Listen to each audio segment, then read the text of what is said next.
Welcome to biryani டே. இன்றைக்கி வந்து நான் பிரியாணி குக் பண்ணேன். அற்புதமாக அட்டகாசமாக இருந்துச்சு.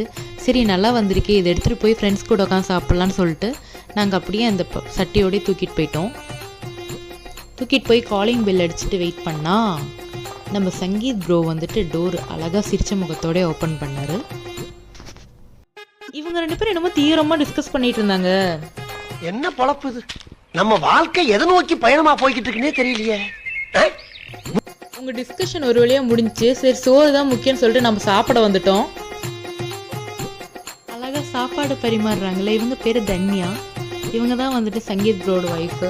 எனக்கு குக் பண்ணுறது ரொம்ப பிடிக்கும். அந்த மாதிரி நான் குக் பண்ணது எல்லாத்துக்குமே பிடிச்சிருந்துச்சுன்னா எனக்கு அதை விட சந்தோஷமான விஷயம் வேறு எதுவுமே இல்லை. இவங்க எல்லாருமே சூப்பராக இருக்குன்னு வேறு என்னை புகழ்ந்துட்டாங்களா. எனக்கு தேன் வந்து பாயுது கதினிலே எப்படி இருந்துச்சு. ஆனால் சும்மா சொல்லக்கூடாது, செம்ம டேஸ்ட்டாக இருந்துச்சு. ஃபைனலாக சாப்பிட்டு முடிச்சு நாங்கள் வெளியே கிளம்பிட்டோம். பாய், தேங்க்யூ.